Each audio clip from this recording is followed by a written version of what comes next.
बहुत समय पहले की बात है। उन दिनों भारतवर्ष के एक विशाल राज्य पर सम्राट शत्रुजीत का राज्य था। वे केवल एक सम्राट नहीं थे, बल्कि एक ऐसे न्यायप्रिय और करुणामय राजा जो अपनी प्रजा को अपनी संतान समान मानते थे। उनके राज्य की विशेषता यह थी कि वहां न कोई भूखा सोता था, न कोई अन्याय का शिकार होता और न ही कोई अनाथ असहाय रह जाता। जब सारा नगर गहरी नींद में डूबा होता, तभी सम्राट शत्रुजीत अपने वैभवपूर्ण वस्त्र त्याग कर एक साधारण वेश में, मुख पर मिट्टी और धूल मलकर, चुपचाप महल के पिछले द्वार से नगर की ओर निकल पड़ते। उन्हें देखकर कोई उन्हें भिक्षुक समझता तो कोई थका हारा किसान। वे नगर की गलियों, बाजारों और झुग्गियों में घूमते, लोगों की बातें सुनते, उनकी पीड़ा को नीरवता से आत्मसात करते। जहां कहीं किसी पर अत्याचार होता या कोई भूख प्यास से तड़पता दिखाई देता, सम्राट का हृदय विचलित हो उठता। और फिर अगली भोर जब वह राजसी पोशाक में अपने सिंहासन पर बैठते तो रात में देखे गए अन्यायों का निवारण करते। जनता बस यही जानती थी कि उनका राजा अत्यंत दयालु है, परंतु कुछ विश्वसनीय मंत्रीगण ही इस गूढ़ रहस्य से अवगत थे कि सम्राट रातों में स्वयं नगर की दशा देखने निकलते हैं। यह केवल शासन करने का ढंग नहीं था, यह जनमानस के हृदय पर राज्य करने की कला थी। एक ऐसी ही शीतल रात्रि थी, मंद समीर चल रही थी, घरों के दीप बुझ चुके थे और सम्राट अपने गुप्त वेश में नगर की गलियों में विचर रहे थे। हर मोड़, हर छाया पर उनकी दृष्टि थी, कहीं कोई दुखी तो नहीं, कोई पीड़ित तो नहीं।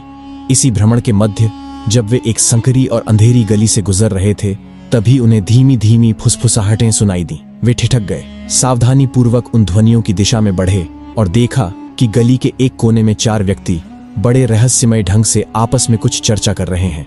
वे छाया में छिपकर बातें सुनने लगे। वह चारों कोई और नहीं, नगर के कुख्यात चोर थे, रंगा, चमन, रतन और फकीरा। वे अगली चोरी की योजना बना रहे थे। चमन, जो सबसे चतुर था, फुसफुसाया, इस बार हर कदम सोच समझ कर रखना होगा, पिछली बार की चूक नहीं दोहरानी चाहिए। रतन बोला, इस बार शहर के सबसे धनी व्यापारी का माल हमारा होगा, वक्त की चाल पहचाननी होगी। फकीरा ने चारों ओर नजर दौड़ाई और सशंकित स्वर में कहा, धीरे बोलो, सुना है सम्राट ने अपने गुप्तचर छोड़ रखे हैं। कहते हैं वह स्वयं भी भेष बदलकर गलियों में घूमते हैं। तभी एक अन्य चोर व्यंग्य में हंसते हुए बोला, हाँ राजा, वह तो महलों में आराम करता होगा, हमसे मुकाबला करेगा। सम्राट चुपचाप सब सुन रहे थे। अब उन्हें निश्चय हो गया था कि नगर में फैली कई चोरियों के पीछे यही गिरोह है, किंतु प्रश्न यह था कि उन्हें रंगे हाथ कैसे पकड़ा जाए। रात्रि गहराती जा रही थी, गली वीरान थी, दूर कहीं कुत्तों के भौंकने की ध्वनि आ रही थी। सम्राट ने अब देर करना उचित नहीं समझा। उन्होंने अपनी मुद्रा बदली, चेहरे पर एक हल्की मुस्कान लाई और एक आवारा यात्री की भांति उन चोरों के पास पहुंचे। खांसते हुए बोले, अरे भाइयों, ये रात के सन्नाटे में किस शिकार की तैयारी हो रही है? अचानक अंधेरे में किसी अनजान की आवाज सुनकर चोर चौंक उठे, किंतु जब उन्होंने देखा कि वह एक थका हारा, मैले कपड़ों वाला सामान्य व्यक्ति है, तो उनका संदेह कुछ कम हुआ। रतन ने आंखें सिकोड़ते हुए कहा, तू कौन है बे, और क्या लेना देना है तुझसे? सम्राट हंसते हुए बोले, भाइयों, मैं भी तो तुम्हारी ही बिरादरी का हूं। कौन कहता है कि केवल तुम ही उस्ताद हो इस नगर में? मैंने भी बहुत बड़े हाथ मारे हैं, बस किस्मत जरा रूठी हुई है, नहीं तो इस वक्त किसी राजमहल में आराम कर रहा होता। फकीरा ने संदेह भरे स्वर में पूछा, अगर तू वाकई उस्ताद है तो कोई बड़ा कारनामा सुना? राजा ने गहरी सांस ली और गंभीरता से कहा, कारनामे बताऊंगा नहीं, दिखाऊंगा। कभी शाही खजाने पर भी हाथ साफ करने की सोची थी, पर दुर्भाग्य से पकड़ा गया। चमन ठहाका मारते हुए बोला, वाह, शाही खजाना, तू तो बड़ी ऊंची उड़ान भरता है। दूसरे चोर ने हंसते हुए कहा, इतना ही बड़ा उस्ताद है तो कोई सबूत दिखा। सम्राट मुस्कुराए और बोले, भाइयों, सबूत तो काम के बाद दिया जाता है। अगर आज की रात मुझे अपने साथ ले चलो तो मैं अपनी काबिलियत दिखा दूंगा। चारों एक दूसरे को देखने लगे। थोड़ी देर चुप्पी रही, फिर फकीरा ने मुस्कान के साथ सिर हिलाया और बोला, ठीक है, आज की रात तेरी परीक्षा होगी। अगर काबिल निकला तो हमारे साथ रहेगा। राजा ने गंभीर स्वर में कहा, तो फिर समझो सौदा पक्का है। अब तक सम्राट ने बेजोड़ चतुराई से अपनी पहचान छिपाए रखी थी। उन्होंने हल्के अंदाज में पूछा, तो भाइयों, जब मैं अब तुम्हारा साथी बनने वाला हूं तो जानना चाहूंगा, आखिर वो कौन सी खासियतें हैं जो तुम्हें इतना निडर बनाती हैं? जब बड़ा हाथ मारना है तो सबको अपनी अपनी कला का ज्ञान होना चाहिए।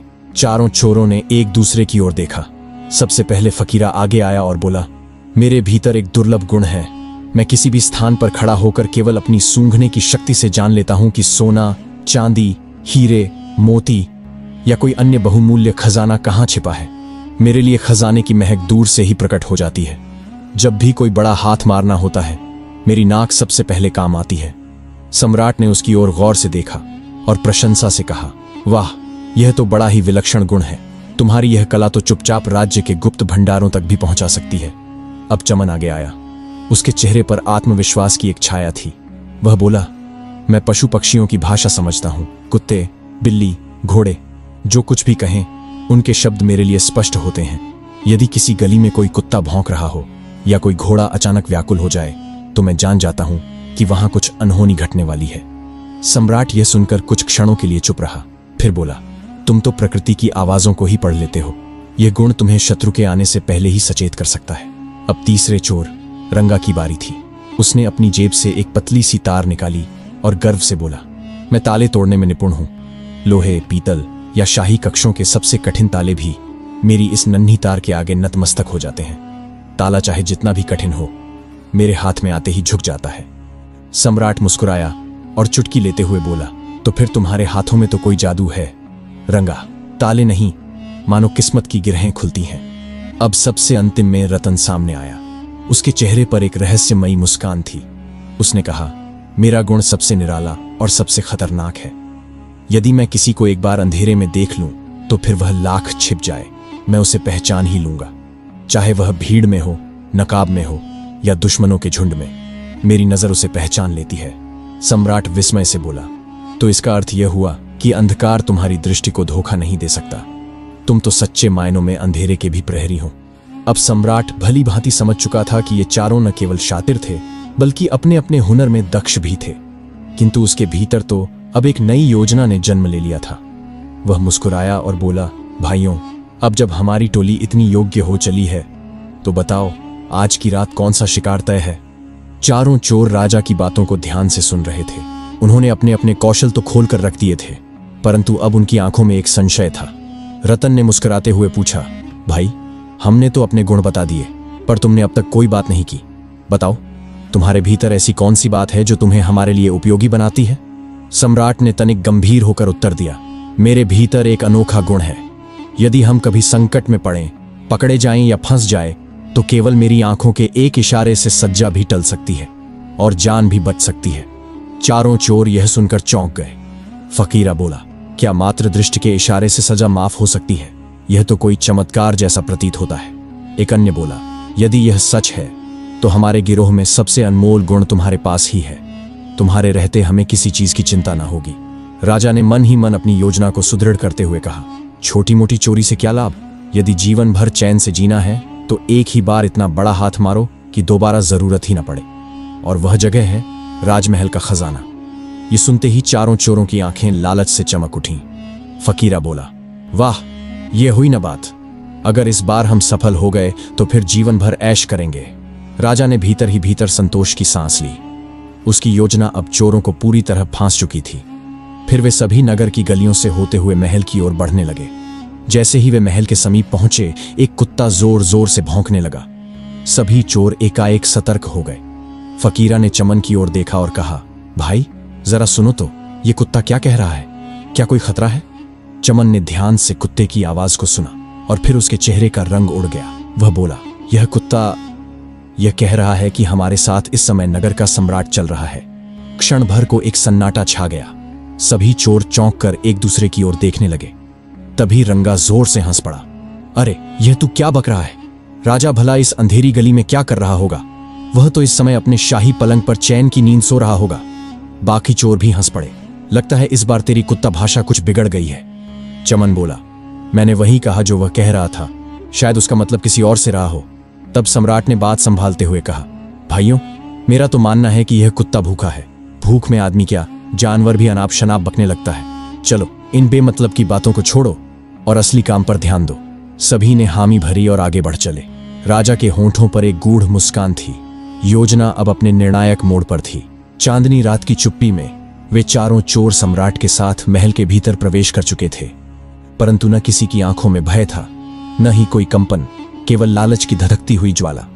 उनकी दृष्टियों में बेशुमार दौलत की चमक साफ झलक रही थी। महल की चौड़ी दीवारों और गूंजते गलियारों के बीच जैसे ही वे कुछ दूर पहुंचे, फकीरा एकाएक रुक गया।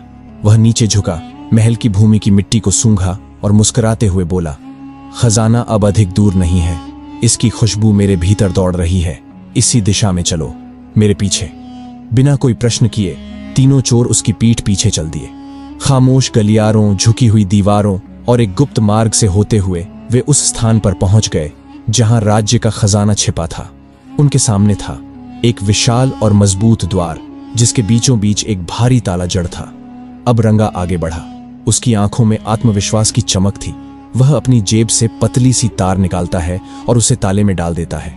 उसकी उंगलियां मानो नृत्य कर रही हों और पलक झपकते ही वह ताला छटाक की आवाज के साथ खुल जाता है। रंगा मुस्कुराया और बोला, कहा था ना, मेरे इस हुनर के आगे कोई ताला नहीं टिकता। फिर धीरे से दरवाजा खोला गया। अंदर का दृश्य देखते ही चारों की आंखें चौंधिया गईं। वह कक्ष मानो स्वर्णलोक बन चुका था।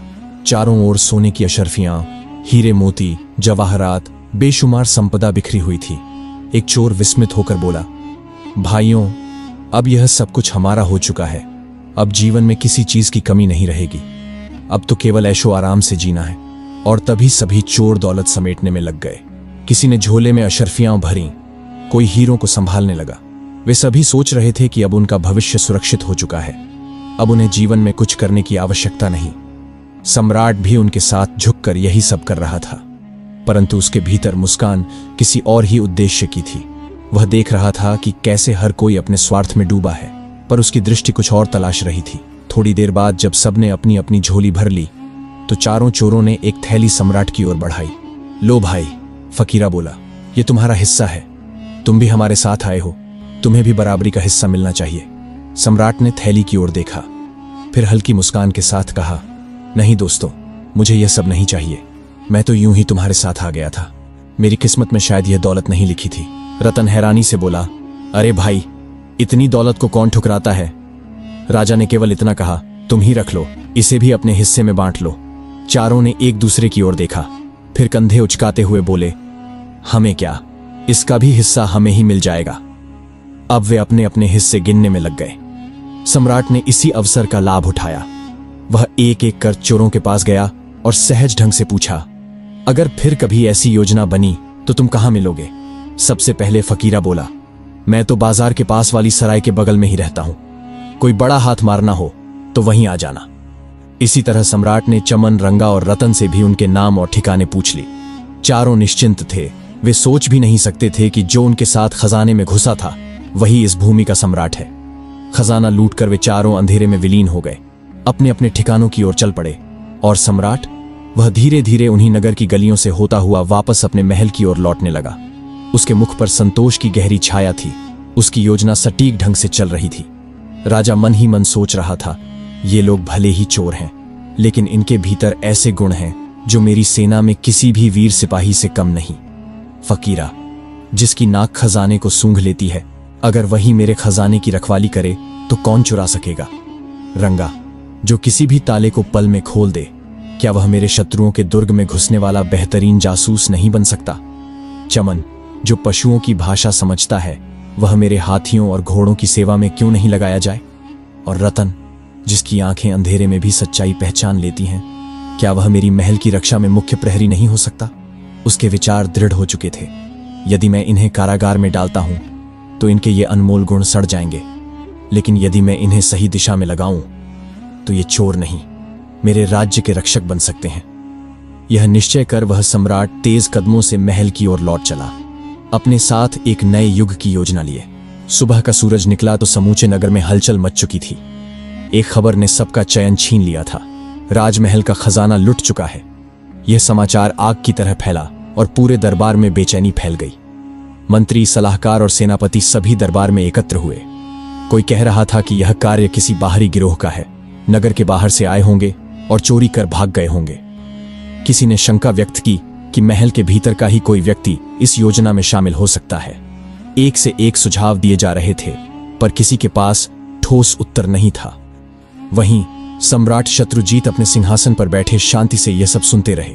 अचानक उन्होंने मुस्कुराते हुए हाथ उठाया और गूंजती हुई आवाज में बोले, मुझे भली भांति झात है कि यह चोरी किसने की है और वे इस समय कहां हैं। दरबार में सन्नाटा छा गया। सभी की आंखें सम्राट की ओर टिक गईं। एक मंत्री ने झुककर पूछा, महाराज, क्या वास्तव में आपको चोरों का पता है? सम्राट ने गंभीरता से कहा, हां, वे चार हैं। फकीरा, चमन, रंगा और रतन। यह सुनते ही दरबार में खलबली मच गई। सम्राट ने सिपाहियों को आदेश दिया कि नगर के जिन स्थानों पर ये चारों रहते हैं वहां तुरंत जाकर उन्हें पकड़ लाया जाए। पते खुद सम्राट ने बताए। थोड़ी ही देर में चारों चोर रस्सियों से बंधे हुए दरबार में प्रस्तुत किए गए। अब वे भयभीत खड़े थे, यह सोचते हुए कि राजा को उनके नाम और ठिकानों की जानकारी कैसे मिल गई। सम्राट अभी भी उसी रहस्यमय मुस्कान के साथ सिंहासन पर आसीन थे। तभी रतन की दृष्टि सम्राट के चेहरे पर पड़ी। कुछ क्षण तक वह उन्हें देखता रहा, फिर उसके चेहरे का रंग उड़ गया। उसने घबराकर कहा, यह तो वही है। उसके मन में पिछली रात की स्मृतियां कौंध गईं। वही चाल, वही आवाज, वही चेहरा। रतन ने बाकी साथियों की ओर देखा और धीमे स्वर में कहा, हमारा 5वां साथी, यही सम्राट थे। वही हमारे साथ खजाने तक आए थे। तीनों ने पहले तो रतन की बात को हंसी में उड़ाया। रंगा बोला, तू तो पागल हो गया है। भला सम्राट खुद चोरी करेगा? अगर यह सम्राट होता तो हमारे साथ रात भर घूमता। रतन गंभीरता से बोला, मैं अंधेरे में एक बार जिसे देख लूं उसे फिर कभी नहीं भूलता, और मैं शपथ लेता हूं यह वही व्यक्ति है। अब सारा दरबार स्तब्ध था। सम्राट ने जबरदस्त ठहाका लगाया। उसकी हंसी पूरे महल में गूंज उठी। फिर उन्होंने सिपाहियों की ओर संकेत किया और रस्सियां खोल दी गईं। दरबारी एक दूसरे की ओर देखने लगे। यह कैसा न्याय था? फिर सम्राट ने कहा, इन लोगों को पकड़ने का उद्देश्य इन्हें दंड देना नहीं था, बल्कि कुछ और था। उन्होंने दरबारियों को रात की पूरी घटना सुनाई, कैसे वे स्वयं चोरों के साथ गए, कैसे उनकी काबिलियत को पहचाना और कैसे उनके नाम पते मालूम किए। अब चारों चोर सम्राट के चरणों में गिर पड़े और आंखों से आंसू बहाते हुए बोले, महाराज, हमें क्षमा कर दीजिए। हमने आपको पहचानने में भूल की। एक और अवसर दें। हम अपने प्रायश्चित में पूरी निष्ठा से आपकी सेवा करेंगे। सम्राट मुस्कुराए और बोले, तुम लोग चोर अवश्य हो, परंतु तुम्हारे भीतर अनमोल गुण हैं। यदि इन्हें सही दिशा में लगाया जाए तो तुम न केवल अपनी किस्मत बदल सकते हो, बल्कि समूचे राज्य के लिए वरदान बन सकते हो। और फिर सम्राट ने चारों को उनके गुणों के अनुसार राज्य सेवा में नियुक्त कर दिया। रतन, जो अंधेरे में किसी को भी पहचान सकता था, उसे राजमहल का प्रधान प्रहरी बना दिया गया। रंगा, जो बिना चाबी के कोई भी ताला खोल सकता था, को राजकोष का संरक्षक नियुक्त किया गया। चमन, जिसे पशु भाषा समझने का अद्भुत गुण था, उसे शाही अस्तबल का प्रमुख अधिकारी बनाया गया। फकीरा, जो सोने चांदी की गंध पहचान सकता था, को राज्य के खोजी दस्ते का प्रमुख नियुक्त किया गया। समय के साथ ये चारों पूर्व चोर सम्राट शत्रुजीत के सबसे वफादार और योग्य दरबारी बन गए। जो कभी चोरी के लिए बदनाम थे, आज वे अपनी काबिलियत से राज्य के स्तंभ बन चुके थे। तो मित्रों, यह सत्य ही कहा गया है, मनुष्य की पहचान उसके अतीत से नहीं, बल्कि उसके वर्तमान और भविष्य से होती है। यह मायने नहीं रखता कि कोई कहां से चला है, बल्कि यह महत्वपूर्ण है कि वह किस दिशा में जा रहा है। हर व्यक्ति को जीवन में एक दूसरा अवसर अवश्य मिलता है, बस जरूरत है उस अवसर को पहचानने और उसका सही उपयोग करने की। और जो व्यक्ति किसी के दोषों को नहीं, बल्कि गुणों को देखकर उसे सही मार्ग पर लगा दे, वही सच्चा नेता, सच्चा सम्राट होता है। दोस्तों, अगर आपको यह कहानी पसंद आई तो वीडियो को लाइक करें। अगर आपको ऐसी ही कहानी सुनना पसंद है तो चैनल को सब्सक्राइब कर लें। मिलते हैं एक और नई कहानी के साथ।